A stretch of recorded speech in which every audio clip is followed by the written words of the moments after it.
Faz mais ou menos um ano, eu estava chapado e com a cabeça cheia, e decidi sumir da cidade por um tempo.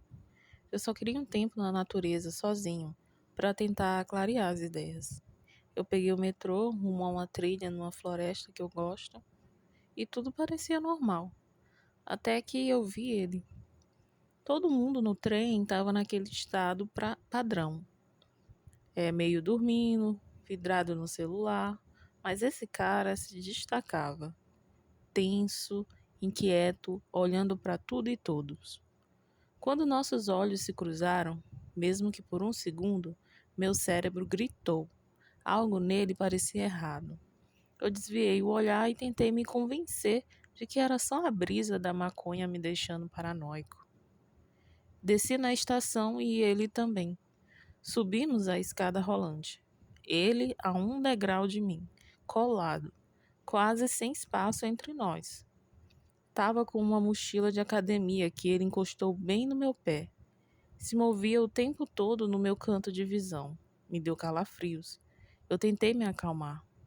Você tá chapado, para com isso. Na estação seguinte, fiquei para trás e fingi que mandava mensagem no celular. Ele passou direto por mim. Senti um alívio. Até ri de mim mesmo. Era só um cara estranho, né?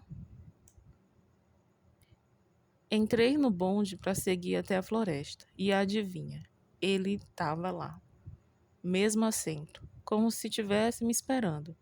Meu peito apertou. Tentei me convencer de novo que era só coincidência, paranoia, mas meu corpo dizia o contrário. Aquela sensação no estômago não mentia. Desci na minha parada e ele também. Não entrei na floresta, fiquei perto da estação, tentando respirar fundo. Acedi um cigarro. Foi aí que ele veio, com um sorriso falso, e perguntou: Ei, te conheço de algum lugar? Você me pareceu familiar no metrô. Respondi que não. É que você sorriu para mim de um jeito tão gentil, mas eu sei que não sorri, eu mal conseguia manter a cara firme. Ele virou de costas e deu alguns passos. Achei que tinha acabado, mas então ele se abaixou para pegar a mochila. E, de algum jeito, eu sabia, antes mesmo de ver. O meu corpo, ele congelou, o meu cérebro gritava, ele vai atirar. Consegui visualizar, ele puxando o gatilho e eu caindo no chão. Ele tirou uma arma, apontou para mim. Só ficou ali, calado. Ele fingiu puxar o gatilho. Fez um barulho seco com a boca, uma risada esquisita, quebrada, como se estivesse curtindo alguma piada só dele. Guardou a arma de volta na mochila e foi embora. Nem olhou para trás. Eu fiquei ali, travado, uns 20 minutos, talvez mais. Eu não conseguia me mexer nem falar. Não liguei para a polícia, não consegui fazer nada. Eu estava chapado demais, em choque demais. O tempo parecia ter parado. Até hoje, eu não entendo direito o que aconteceu. Eu não sei se foi alguma piada doentia ou se ele realmente ia fazer algo. E, por alguma razão, desistiu na última hora. Mas o que mais me assusta é que o meu instinto já sabia, muito antes de mim. Cheguei em casa por volta da meia-noite, quase 1 da manhã, depois do trabalho. Meu bairro costuma ser um silêncio absoluto a essa hora. Eu moro numa área suburbana pequena, onde ninguém fica na rua muito tarde. Trabalho até de madrugada em um bar há 3 anos, e nesse tempo todo, dá para contar nos dedos quantas vezes eu vi alguém andando por ali nesse horário, se é que eu já vi. Então, ver alguém na calçada naquela hora me pareceu imediatamente estranho. Eu estava sentada no carro, estacionado em frente de casa, conversando com meu namorado no telefone antes de entrar, só relaxando um pouco, sem pensar em muita coisa. Por puro hábito, olhei pelo retrovisor lateral, e foi aí que eu vi. Eu vi pernas em movimento, balançando, e uma luz muito forte que soltava a cada passo, iluminando o chão. Parecia uma lanterna de celular, mas brilhava mais do que o normal. Quando chegaram na calçada em frente, pararam. A luz então subiu, de forma lenta, precisa, e mirou direto no espelho, direto para mim. Um arrepio percorreu meu corpo. Ainda ao telefone, Pedi rapidamente para o meu namorado esperar enquanto eu procurava as chaves. Minhas mãos tremiam. Eu não conseguia achar a chave rapidamente bastante. Não sei explicar, mas eu senti que se eu olhasse de novo, a luz estaria mais perto e que a pessoa estaria ali, do lado da minha janela. Depois de um tempo, que pareceu uma eternidade, encontrei as chaves. Liguei o carro e saí desesperada do bairro. Quando virei a esquina, a luz desapareceu.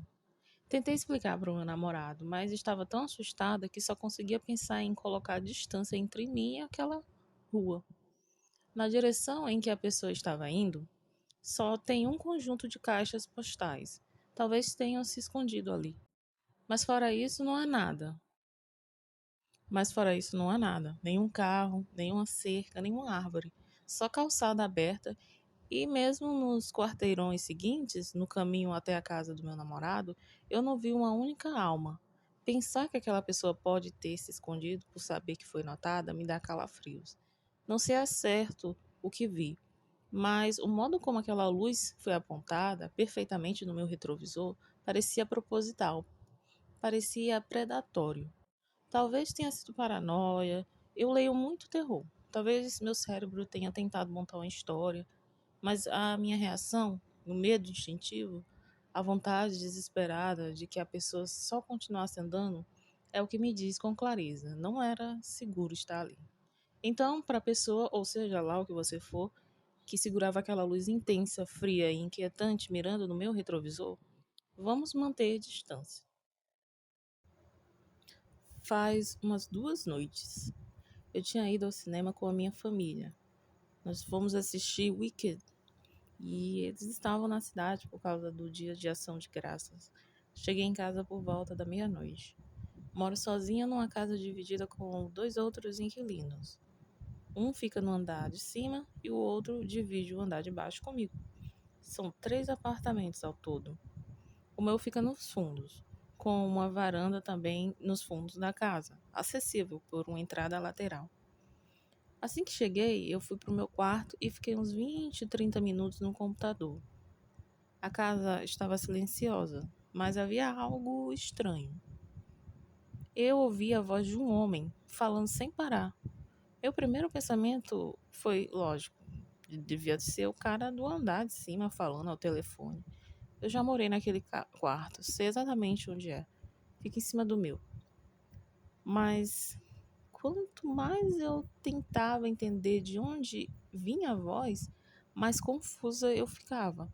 Parecia vir do teto ou do outro lado do meu quarto. Agora, detalhe importante: meu quarto tem uma porta que dá direto para a varanda. Eu bloqueei essa porta com uma cômoda, mas ela ainda está lá, trancada. Pelo menos era o que eu achava, né? Tentei ignorar. Eu pensei, o teto é tão fino assim. Nunca ouvi a voz vinda dali antes, deve ser coisa da minha cabeça. Continuei no computador. Depois eu fui escovar os dentes, alimentar meus peixes, me preparar para dormir. Apaguei as luzes e fui para a cama. Já fazia quase 1 hora desde que comecei a ouvir a voz, e ela ainda estava ali. E aí eu pensei, cara, esse meu vizinho tá num papo eterno lá em cima. Bom, mas se fosse só isso. Uns 3 minutos depois de deitar, ouvi o rangido da porta da varanda.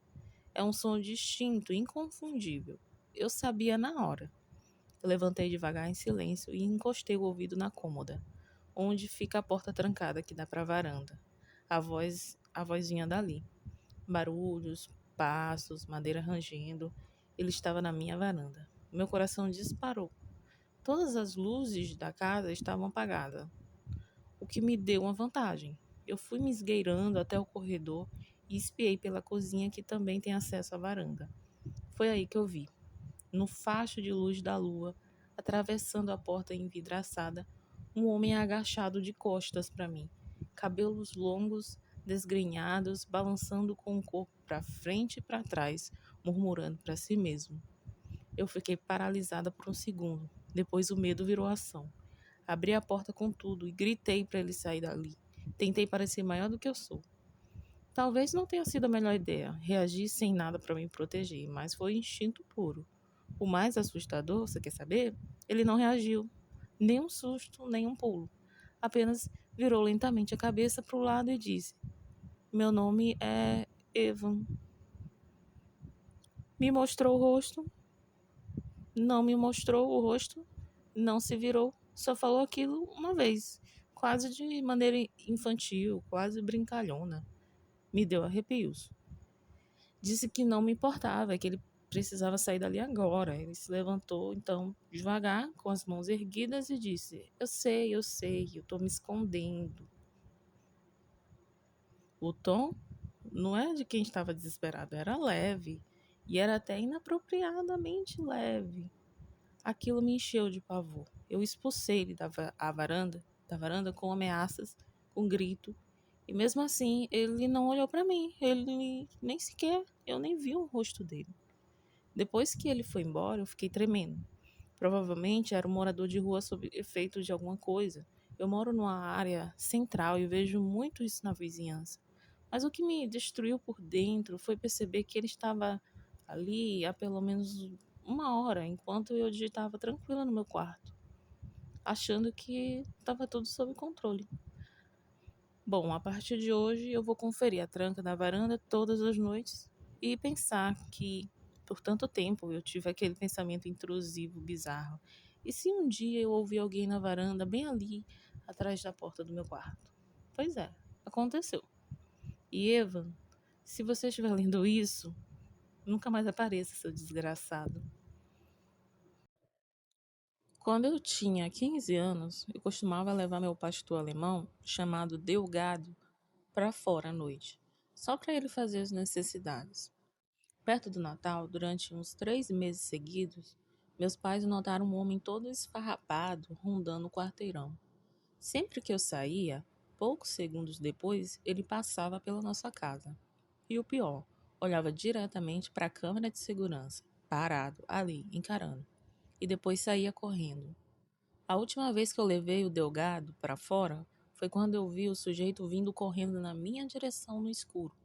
Delgado rosnou na hora e eu corri para dentro com ele pronto para atacar. Falei para o meu pai, que já estava de saco cheio da situação, e ele decidiu resolver aquilo. Como ele já conhecia o padrão do cara, chegou bem na hora para confrontá-lo. Perguntou o que ele estava fazendo me seguindo. O homem só respondeu que era a primeira vez dele na vizinhança e que só estava ali para ver as luzes de Natal e tentou bancar o simpático. Meu pai ignorou totalmente e mandou na voz mais fria e ameaçadora: Saia daqui agora, ou eu abro essa porta. E não era blefe. Delgado estava latindo enlouquecido. E detalhe, ele era um cão super obediente, muito bem treinado. Depois disso, o sujeito ainda apareceu nas câmeras 3 vezes numa única semana, sempre depois das 11 horas da noite. A gente acredita que ele ficava esperando lá fora desde umas 9. Passado um tempo, o clima acalmou. Até uma noite em que eu estava no andar de baixo, lavando o rosto, ouvindo música com a janela aberta. Eu sei, é péssima ideia, mas eu não sou do tipo que vive em pânico. Então, do nada, meu irmão, que tinha 10 anos na época, desceu correndo e bateu a porta do banheiro, quase sussurrando, pedindo para falar comigo. Abri a porta e ele estava branco, tremendo. Olha atrás de você. E era ele. Sim, o mesmo cara, me encarando com o rosto praticamente colado na tela da janela. Eu congelei, ele também, e ficou me observando sem piscar até perceber que meu pai estava descendo. Aí saiu, calmo, como se nada tivesse acontecido. A polícia, infelizmente e compreensivelmente, não pôde fazer nada, além de deixar eu registrar o boletim de ocorrência. O meu irmão chorava enquanto me abraçava. Ele sempre foi o menino quieto, o mais doce do mundo. Tudo o que disse foi: eu olhei pela janela e vi uma sombra preta do lado de fora na luz. Eu corri o mais rápido que pude e bati devagar para não te assustar. A gente morava no sul de Tucson, no Arizona. Quem conhece sabe o quanto a situação dos sem-tetos lá é crítica. Mas quanto a esse homem específico, eu não ligo se ele estava num momento cinematográfico enquanto me espionava ou se estava mesmo me seguindo como um desgraçado. Eu só quero dizer uma coisa: meu treinamento militar não vai ser dispersado. Se a gente se encontrar de novo, é melhor ele estar rezando. Eu comecei a conversar com um cara que eu conheci num aplicativo de namoro. A conversa mal começou e já virou mais 18, super explícita. Mas eu não entrei na onda porque eu estava numa festa de Natal da minha família. Sim, era plenas 2 horas da tarde, rodeada de parentes. O cara começou a se irritar porque eu não respondia como ele queria. Ele ficava perguntando se a varinha mágica dele não era boa o suficiente e mandava um monte de foto tentando me provocar. Sempre que ele sabia que eu estava num evento de família, né? Ele sabia. Tava segurando o meu sobrinho de 5 meses no colo quando ele me pergunta se eu tinha ficado molhada com as fotos dele.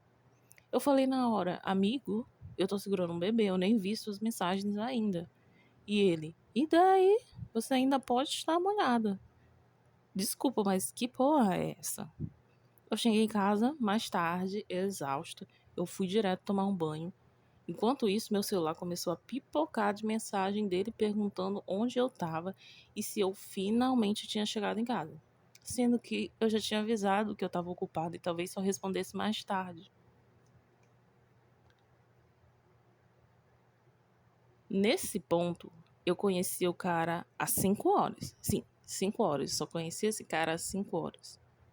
Quando já eram as 9 horas da noite, ele perguntou o que eu estava pensando. Eu respondi, dormi, para falar a verdade. E ele não gostou. Ele disse que eu devia estar pensando nas fotos que ele mandou e perguntou como assim eu não tinha voltado, né, a ver as fotos. Desde o início, ele só falava de sexo. Eu já tinha falado umas 1000 vezes que eu não estava buscando nada casual, que eu tinha saído de um término recente e que eu não estava bem. E ele ignorou tudo isso. Mesmo depois de dizer que eu ia dormir, ele ficou mandando mensagem e me ligando como se eu tivesse a obrigação de responder porque ele queria conversar. Quando eu falei que estava cansada e queria dormir, ele ainda soltou: Mas você não tá bêbada? Você não devia estar com vontade porque você tá bêbada. Aí eu fiquei assim, sério? Eu desliguei na cara dele e bloqueei. No dia seguinte, eu só fui responder bem mais tarde.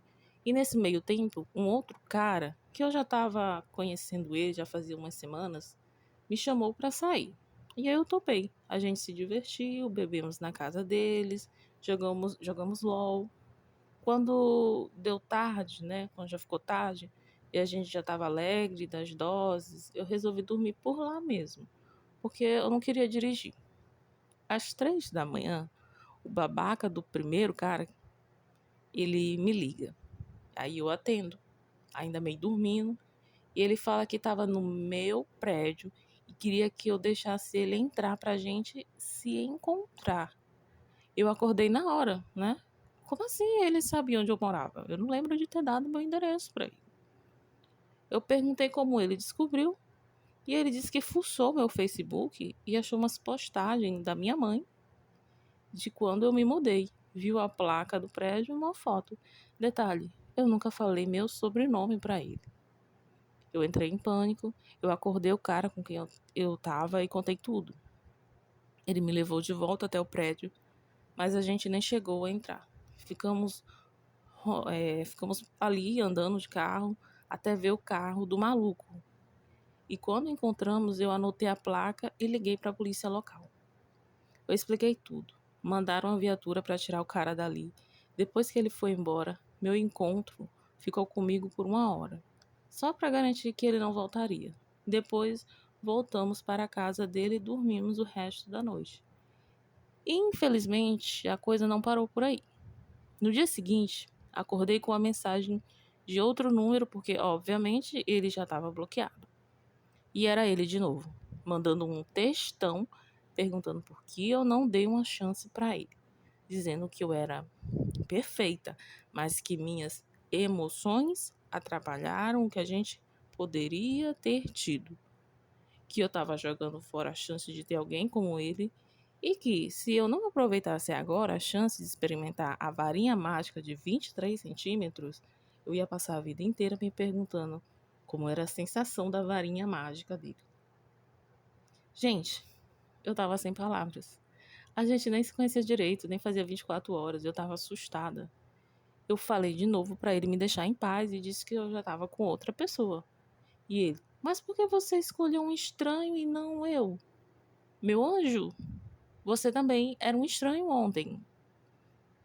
Antes de aparecer no meu prédio, ele tinha mandado umas desculpas bem murchas, dizendo que tinha sido errado, que sabia que exagerou e tudo mais. Mas não adiantava muito, porque no minuto seguinte ele já estava repetindo tudo de novo. E a última mensagem que ele mandou antes de sumir foi: não admira que você ainda esteja solteira. E olha, não admira que eu ainda esteja solteira. Admirar seria eu ainda estar viva depois de um doido desses.